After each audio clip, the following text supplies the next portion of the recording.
Gemar Chatima Tova. I want to welcome everyone, and we're going to be able to spend the next 25 or so hours together asking God for forgiveness for our transgressions and even seeking out friends and family for which we need to ask forgiveness. When I start to work on my high holiday sermons over the summer, I never know how timely they're going to be. Sometimes I even need to scrap my original talk and come up with something completely different last minute. This summer, I settled on wanting to share a few words about my trip earlier this year to Doha, Qatar.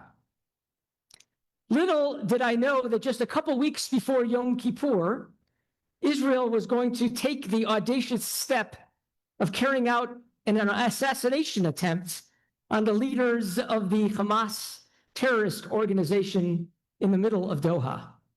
And that the very relationship between Israel, the Jewish community, and Qatar would be in flux. But here we are. And my thoughts are as timely today as they were when I started them over the summer. Okay. Back in February, I was invited to speak on a panel at an international interfaith symposium in Qatar. This evening, I want to take the opportunity to talk about the conference and, most importantly, answer the question of why I even went to Qatar in the first place. First, I want to share a little background about how I got invited to speak at the conference. Then I want to share a little bit about the history of the relationship between Qatar and Israel and the Jewish community. I want to share a little bit about the actual conference, and finally, answer the question of why I felt compelled to go. So how did I get invited to speak at the annual conference of the Doha International Center for Interfaith Dialogue? Over the past couple of years, I've been involved in a local organization called the Alliance for Freedom of Religion and Dignity. Coincidentally, the founders and the real movers behind it are actually here with us this evening. Martin and Allison Egbert are here. I don't know where they're sitting, but they were here.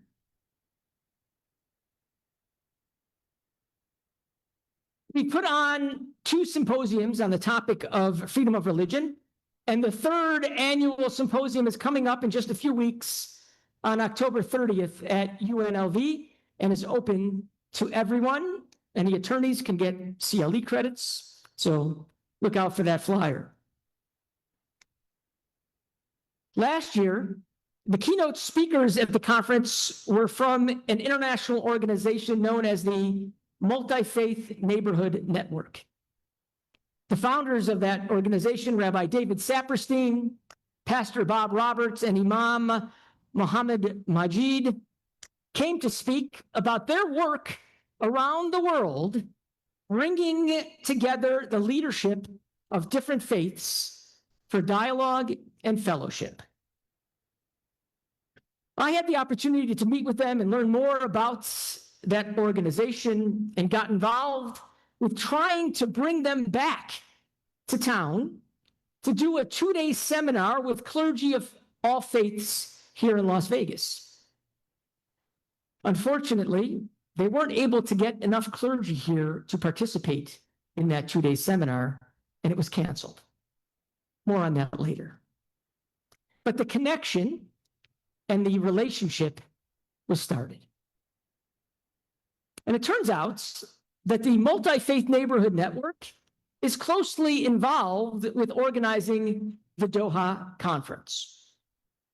Suddenly, out of the blue, I got an email from the organizers of the Doha Conference, a conference I had never heard of before, asking if I would be willing to speak on a panel at the conference. Honestly, At first, I thought it was spam. I had all kinds of questions from is this real, to why me, to what exactly Qatar was trying to get out of this conference. I knew a little bit about the Qataris and their international media conglomerate, Al Jazeera. I tried to do a little research on Qatar and its connection to Israel and the Jewish community. And if anything, that research gave me even more pause about whether or not I should go to participate. Qatar, for those of you who do not know, is a small country on the Arabian Peninsula. It's sort of squished in between the UAE and Bahrain. Sidles up to Saudi Arabia on the east. The Al Thani family has ruled Qatar since the mid-19th century. Today, it's an emirate, an authoritarian monarchy headed by an emir who is a descendant of the Al Thani family. Qatar became one of the world's largest exporters of natural gas that they discovered sometime in the 1980s. That energy wealth produced outside state assets and state-led investment. This allows them to have major global investments in finance, real estate, Al Jazeera, airlines, and sports. You may remember they hosted the FIFA World Cup in 2022. But it also funds groups, Islamists accused of terrorism. With vast financial resources, Qatar has pursued an active foreign policy, hosting international diplomatic talks and positioning itself as a mediator that can convene difficult actors like Hamas and Hezbollah. And these moves gave Qatar influence far beyond their small population. Over the past 2 decades, Qatar has been accused by various governments and commentators of tolerating or enabling extremist actors. Qatar has hosted offices or leaders of Islamist groups, arguing that engagement is necessary for mediation. As we know from the recent assassination attempt, they've been harboring several leaders of Hamas since before October 7th. Qatar has been reported to wield significant financial assistance directed to Gaza. Qatar has been funding the regime of the Hamas terrorist organization with billions of dollars. Since 2018, Qatar sent approximately $2 billion to the Gaza Strip with the approval of the Israeli government. Some of the money was used to pay the salaries of the Hamas bureaucracy. A significant part of the funds was transferred quickly into cash, specifically US dollars, making it difficult to track. There was no secret about Qatari funds being funneled to Hamas in Gaza. Qatar argued it was being sent to charitable organizations that were helping humanitarian causes. And Israel asked them to do it. We now know that much of it went to fund tunnels and weapons. Qatar has wanted to have itself viewed as a major power with international influence, as a neutral actor, while quietly supporting violent Islamists. So all of this made me very leery about agreeing to take part in the conference. But it's not often that I get the opportunity to participate in something like this. So I was working to justify being able to go. It caught my attention that in the email I got from the Qataris, the Multi-Faith Neighborhood Network office was also CC'd. So I put 2 and 2 together, and I realized how they got my name. After getting the email, realizing it was legitimate, doing some research on Qatar, my next move was to reach out to the Jewish leader of the Multi-Faith Neighborhood Network, Rabbi David Saperstein. I wanted to hear his thoughts. He told me that he had attended the conference in the past and was planning on attending the conference again, and he gave me a word of caution. He said that we needed to keep the organizers of the conference honest, and if it turns out they were going to pursue a one-sided anti-Israel and anti-Semitic agenda, we could always pull out, especially since they were footing the bill. And so I agreed to participate. The conference itself.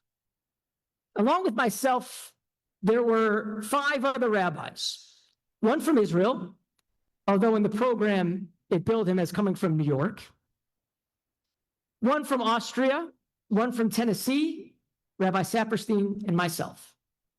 There's also a small delegation from the Jewish Federation of Argentina. The title of the conference was From Religious Freedom to Religious Responsibility, Peacemaking in a Destabilized World. Pretty lofty title. My specific panel was on the role of faith in peacemaking. I spoke about Judaism's demand that we not only pray for peace, but actively pursue it. I brought in texts from the Torah, from the prophets, from the Talmud, from modern thinkers. I focused on what I believed Judaism says about the role of our faith in peacemaking. But it was the comments that a co-panelist of mine shared that really summed up the tone and tenor of the conference for me. This other panelist on the theme of the role of faith in peacemaking, a Muslim professor from Iraq, decided not to focus on Iraq, not on Islam and what role the Islamic faith plays in peacemaking, but instead used his time to accuse Israel of being responsible for the worst genocide since World War II. Then he doubled down later in blaming Israel and the Jews for all of the conflicts in the Middle East, even arguing that Western powers propped up Assad in Syria solely to protect Israel. And this was just my panel. Of the multiple panels and topics that included the conflict in Sudan, religious persecution in Pakistan, somehow a panelist or a question from the audience would bring everyone's attention back to Israel committing genocide in Gaza. It was almost a running joke among the few Jewish participants to see how quickly and artfully an unrelated topic could be drawn back to Israel and the Jews. I learned a lot from the conference. Here are a few of my takeaways. There's a lot of stereotypical hate of Jews from people who never met Jews. So many of the countries represented at the conference were places where there are literally no Jewish communities. They've never even met Jews before. Number 2, Dara Horn was right. People like dead Jews. Several people suggested how wonderful it was for Jews in Muslim countries where Muslims were in charge. Jews and Muslims got along so well. It's only when the Jews are in charge that things go bad.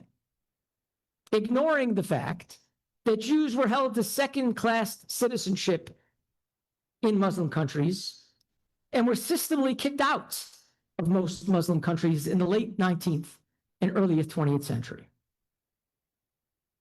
Number 3, it mostly felt like window dressing for Qatar, to be able to say that they bring together the different faith traditions from around the world for dialogue. But it wasn't actually dialogue.